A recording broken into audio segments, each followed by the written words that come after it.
Hotel, what's going on? It's your boy Donald Nelson, Deezy D's us, Deezy D, D's Don P, Don D with Supreme Confidence. You're listening to today's episode, the Confidence in the Klutch podcast on the Confidence in the Klutch network.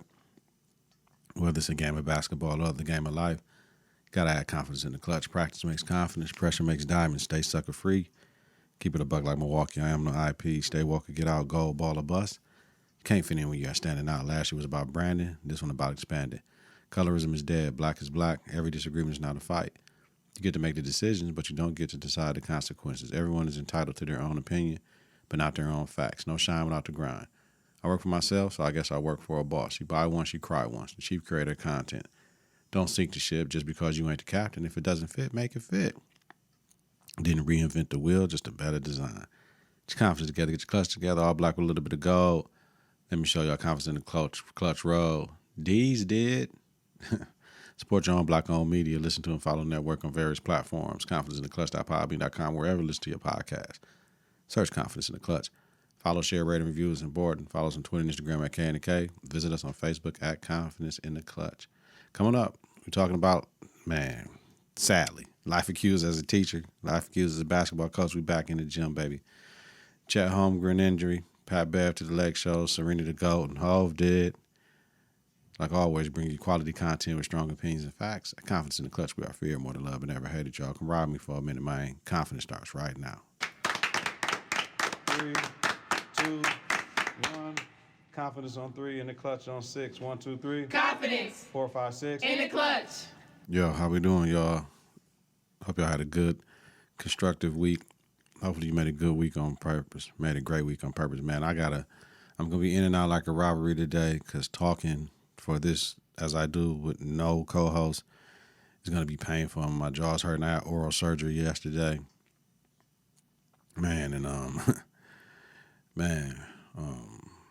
This is tenuous, so let me get to it. No wasted words.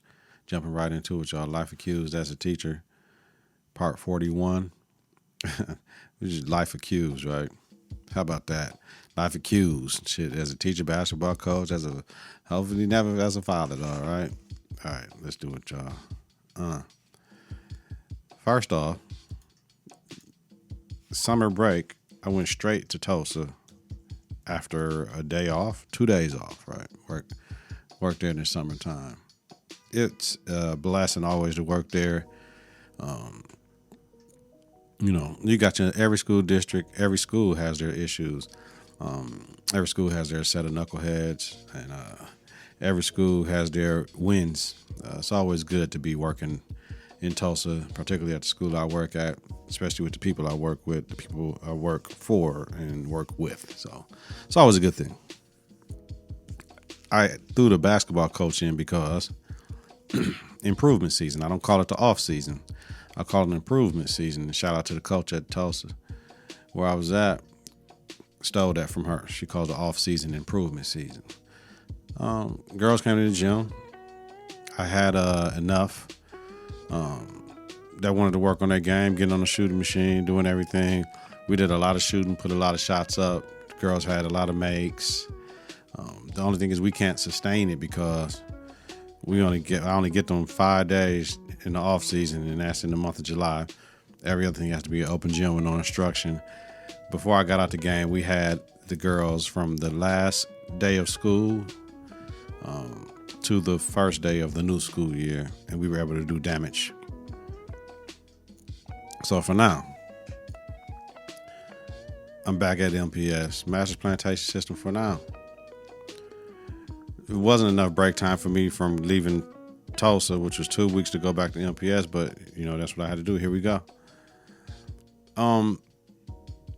Ever since the Title IX final act that was passed through in 2020, you cannot say anything about children's appearance anymore. They can wear whatever. So I'm looking at the apparel, and it started in Tulsa this summer with the apparel the young ladies get to wear is like, yo, I don't know how they wear that, but they wore it. So you just got to get used to it now.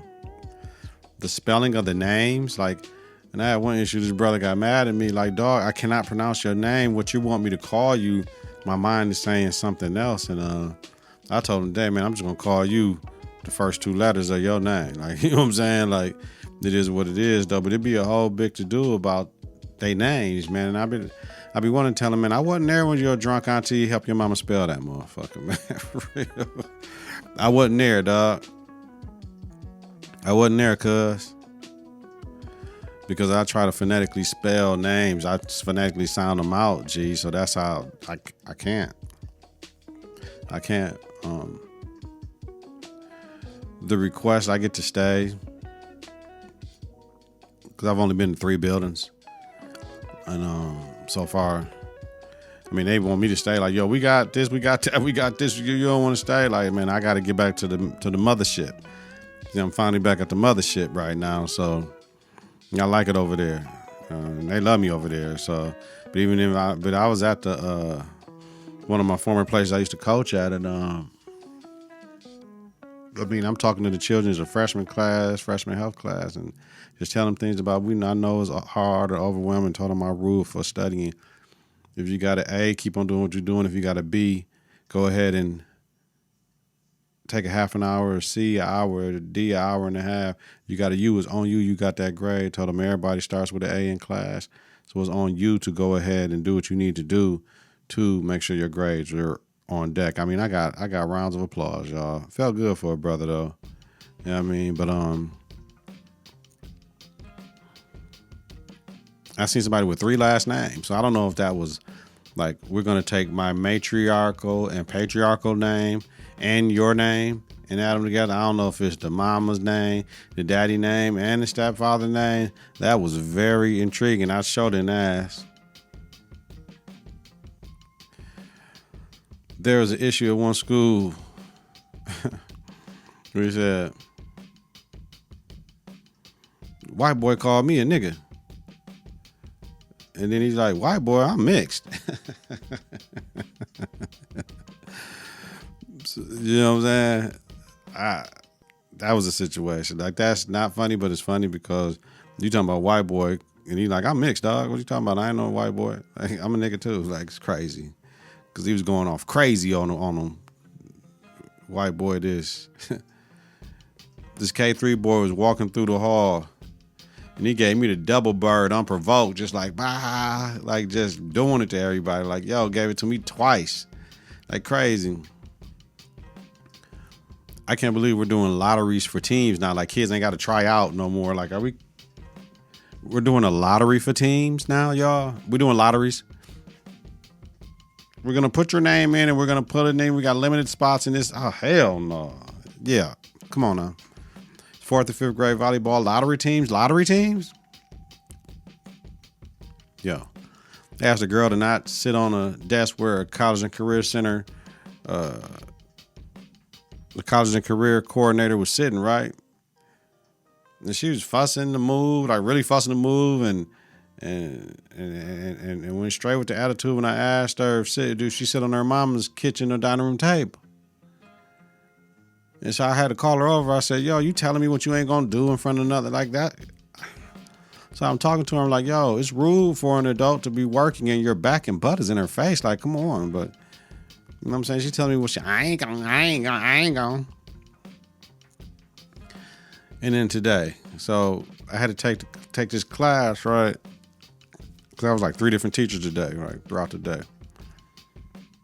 And, you know, you lean in, you know what I mean?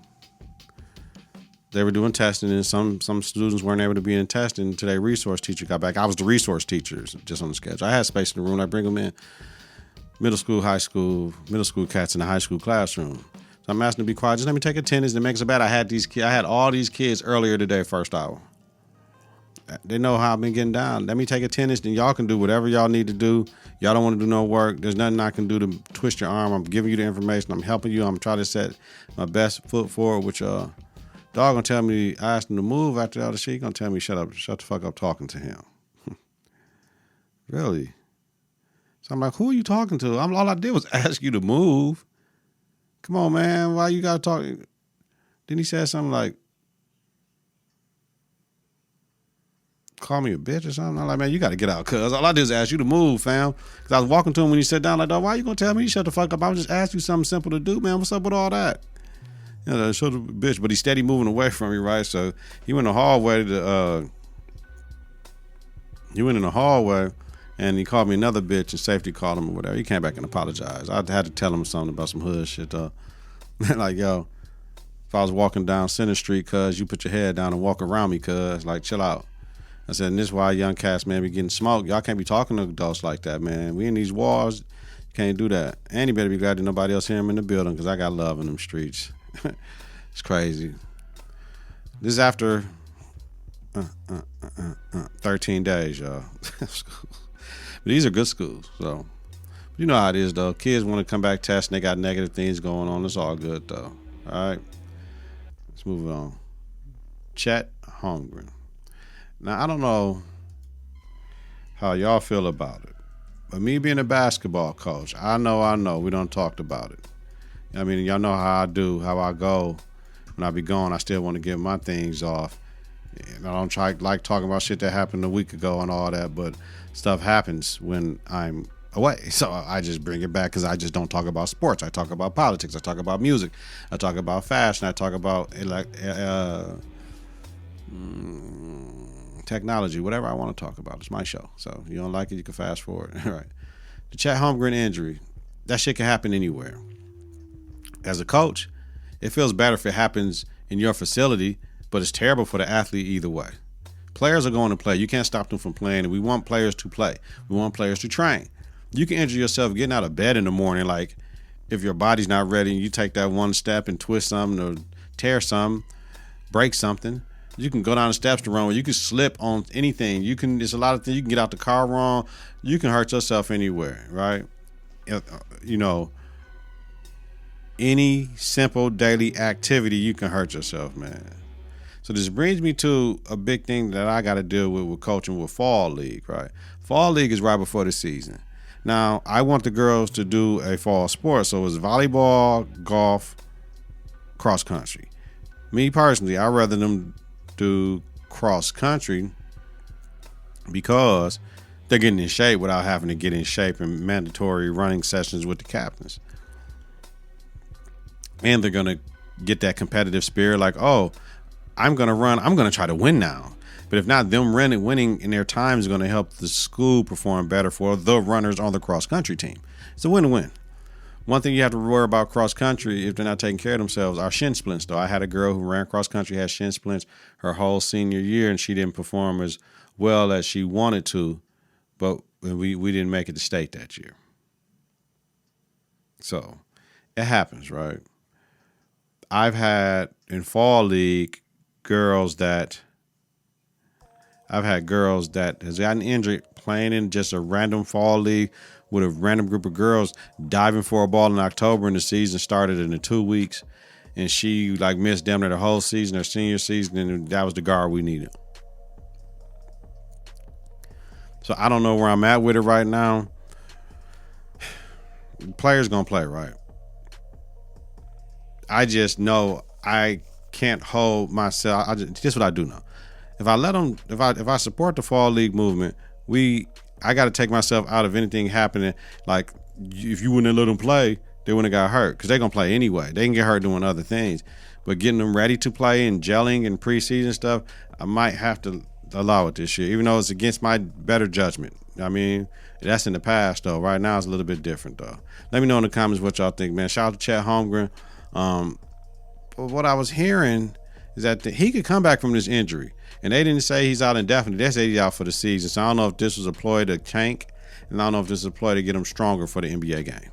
But he hurt himself like trying to block LeBron James' shot at the crossover Pro-Am in Seattle. So, I mean, you too little be trying to block LeBron's shot. He can move you out the way with his fucking elbow, cuz. But more power to you. You was playing hard, cuz. I get it.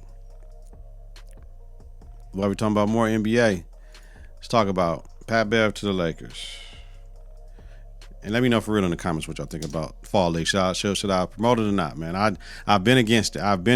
And I can't hold myself accountable for things out of my control. All right. Pat Bev to the Lake Show. This does not mean Russell Westbrook is going. Like, Lakers is a mom and pop joint.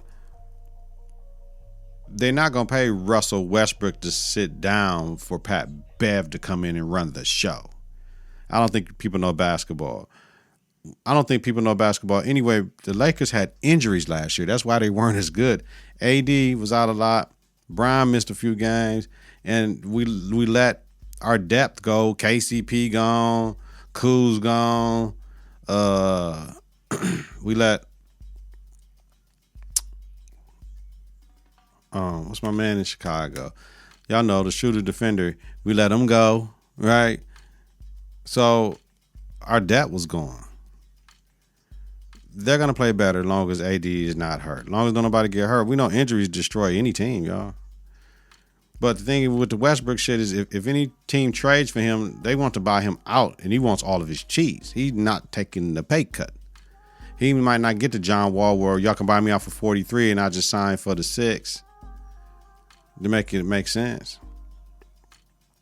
I like the Pat Bev signing because Pat Bev gonna be an irritant. And he talked that cash shit, and he do what he do, and he made a name for himself in the offseason. So now he got to come through because Cat's gonna be checking for him on that court, and that might bring a little extra bravado to the Lake Show, which don't need it, but it might put them in situations where they got to ball a little bit harder for Pat Bev. I'm wondering. They reported that Pat Bev and Russ got together and talked. So if they talked it out, I don't see why they can't work together. Because they got to keep Russ. They want that money to come off of the books. They don't want to trade that away to take on money.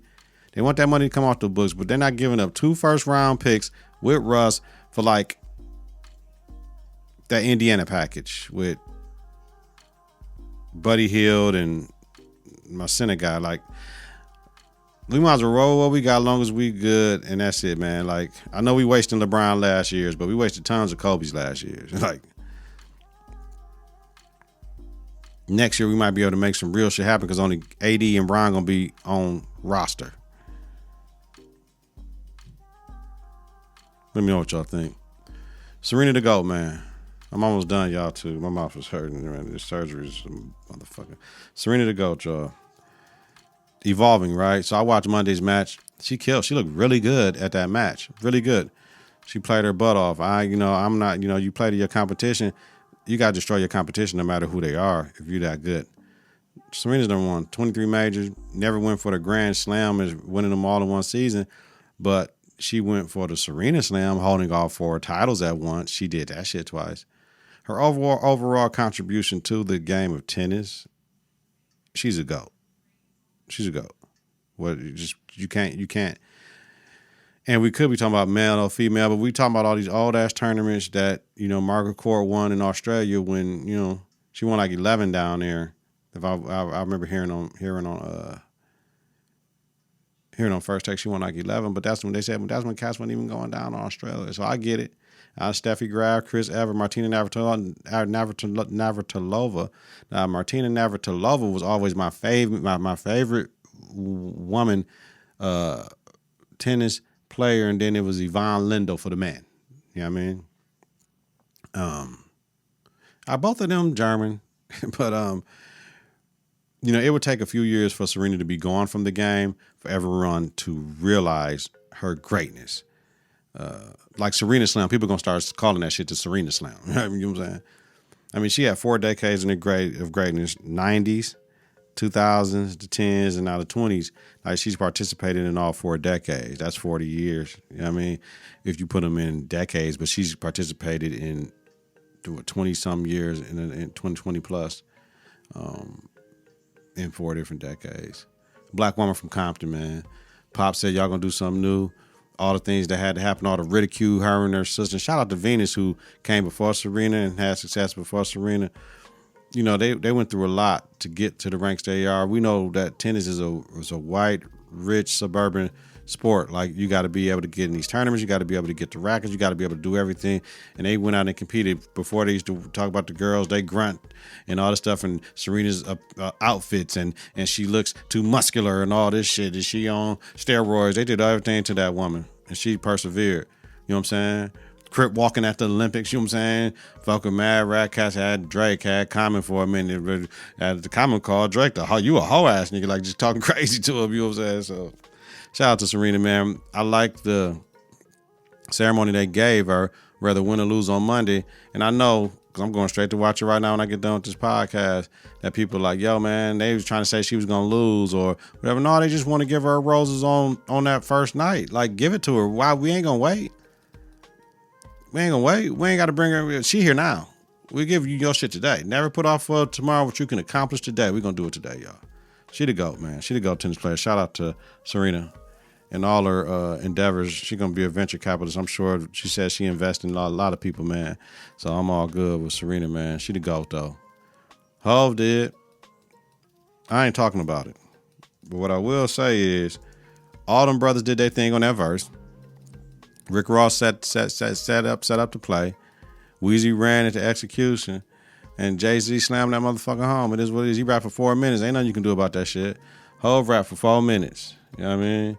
But Weezy and Hov and Ross did their thing on there. It wasn't just oh, Jay-Z. Listen, what did before they overrate me, they're gonna underestimate me. Weezy F baby, quotable. How many billionaire comes from Hov crib? I count me, Ye, and Ree. Brown's a rock boy, so far technically, Hova. Deez did, Hov did. I mean, he rapped for 4 minutes. It's great to hear him. He has shit he's been wanting to say. I mean, and I remember when the song came out, I listened to it 3 times back to back. And those 3 rappers, when we talk about Ross, Weezy, Hov, with Nas and Kendrick are the top 5 rappers alive right now. You want to be honest. Somebody gonna say, "What did Drake? What happened to Baby? What happened to?" Y'all gotta look at my lens to what I'm looking from. Like, from my lens as a 45-year-old man, Ross, Weezy, Jay, Nas, and Kendrick are the 5 best rappers out right now. Like, as far as, you know what I mean? That's recording right now, those 5. Let me know what you think, because y'all know what I think. All right, y'all. Confidence in the Clutch Fantasy Draft is tomorrow at 7 o'clock. We're going to see how that go. I'll let y'all know what my team is next week. And I got to get out of here, man. My mouth, and I got to watch Serena, man. We got to see if she's going to pull this out tonight, man. I got confidence in that, but I got to watch every minute of it, man. And one of the GOATs said this is it. And she's evolving. She said she needed to have another baby, Olympia, with another sister. She got to do what she got to do, man. So I need y'all to do what y'all need to do for me, and that's 2 things. Get your confidence together, get your clutch together. Support your own black-owned media. Listen to and follow network on various platforms. ConfidenceInTheClutch.podbean.com. Wherever you listen to your podcast, search Confidence in the Clutch. Follow, share, rate, and review is important. Follow us on Twitter and Instagram at K&K. Visit us on Facebook at Confidence in the Clutch. Twice weekly, Donald Nelson, Deezy D, that's Deezy D, Deezos, Don P, Don D. All my aliases. Host Confidence in the Clutch, a Confidence in the Clutch podcast about sports, entertainment, music, culture, and society. Y'all have a safe and healthy night. If you're listening during the daytime, create a great day on purpose, y'all. Peace. 3, 2, 1. Confidence on 3 and the clutch on 6. 1, 2, 3. Confidence. 4, 5, 6. In the clutch. Confidence in the clutch.